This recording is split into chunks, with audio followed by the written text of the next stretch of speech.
Hi welcome back to our channel. ఈ సాలా cup నామ్దే. ఈ స్లోగన్ చూడగానే మీకు అర్థమైపోయి ఉంటుంది. Yes, today's video is about royal Challengers Bengaluru, my favourite team. ఐపీఎల్లో ఇప్పటివరకు జరిగిన 15 సీజన్స్లో రాయల్ ఛాలెంజర్స్ బెంగళూరు ఒక్క కప్ కూడా కొట్టలేదు. కానీ it is considered as favourite team. అందుకే ఇప్పుడు ట్రోలింగ్కి గురవుతూ ఉంటుంది. Trollings about royal Challengers Bengaluru has best fan base in the world. ఇది నేను చెప్పట్లేదు. According to departs and financers report, Royal Challengers Bengaluru is 5th most popular sports team in the world. Highlight ఏంటంటే ఇందులో first 4 Real Madrid, FC Barcelona, Manchester United ఇవన్నీ football చెందింది. Royal Challengers Bengaluru ఒకటే cricket team. Despite being popular, we will find out why RCB fails every season. Number 1. Trading away their best player for younger aspects. C. Moeen Ali, Shivam Dube, Henrik Klaasen, Yuzvendra Chahal, Travis Head, Marcus Stoinis, Quinton de Kock, Dale Steyn వీళ్ళందరూ ఆర్సీబీకి చెందిన players. కానీ వీళ్ళు ఆర్సీబీలో ఉన్నప్పుడు వీళ్ళు impact ఎక్కువ లేకపోయినా RCB నుంచి వెళ్ళిపోయిన తర్వాత వీళ్ళు ఎలా ఆడారో మనందరం చూసాం. మనం మెయిన్గా మాట్లాడుకోవాల్సింది Travis Head and Heinrich Klaasen గురించి. వాళ్ళు ఐపీఎల్లో హైయెస్ట్ ఎవర్ స్కోర్ 287, అది కూడా ఆర్సీబీ మీదనే కొట్టారు.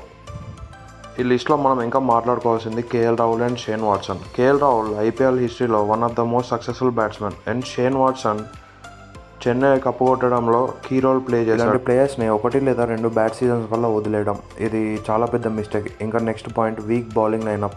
ఆర్సీబీ బౌలింగ్ లైనప్ గురించి ఎంత తక్కువ మాట్లాడుకుంటే అంత మంచిది. ఎందుకంటే బ్యాట్స్మెన్స్ 2 హాఫ్ సెంచరీలు కొడితే బౌలర్స్ బౌలింగ్ చేసిన వాళ్ళు హాఫ్ సెంచరీలు ఇస్తున్నారు. చిన్న పిల్లలకు కూడా తెలుసు ఆర్సీబీ బౌలింగ్ లైనప్ ఎంత వీక్. కానీ ప్రతి సంవత్సరం ఇట్లాంటి వేస్ట్ బౌలర్లందరినీ సెలెక్ట్ చేసుకొని మరీ తీసుకోవడం. Number 3, management. నిజంగా ఆర్సీబీ మేనేజ్మెంట్ ఒక వరస్ట్ ఇన్ ఐపీఎల్ హిస్టరీ. వాళ్ళు టీం సెలెక్ట్ చేసే విధానం, ఆ టీం లైనప్ నిజంగా వరస్ట్ అనే చెప్పాలి. ఇక్కడ ఆర్సీబీ ఒక స్ట్రాటజీ యూజ్ చేస్తుంది. It is called tanking. Tanking అంటే ఒక టీంని మళ్ళీ మళ్ళీ కావాలని ఓడిపోయేలాగా చేయడం. దీని వెనకాల ఒక పెద్ద స్ట్రాటజీనే ఉంది. చెప్పాలంటే సింపతి కార్డ్ ప్లే చేయడం. అసలు ఫస్ట్ మనం ఐపీఎల్ స్పాన్సర్షిప్ ఎలా వర్క్ అవుతుందో చూద్దాం. First BCCI share. బీసీసీఐకి వచ్చిన షేర్ నుంచి ప్రతి టీంకి ఇన్కమ్ ఇస్తుంది. Second one sponsorship.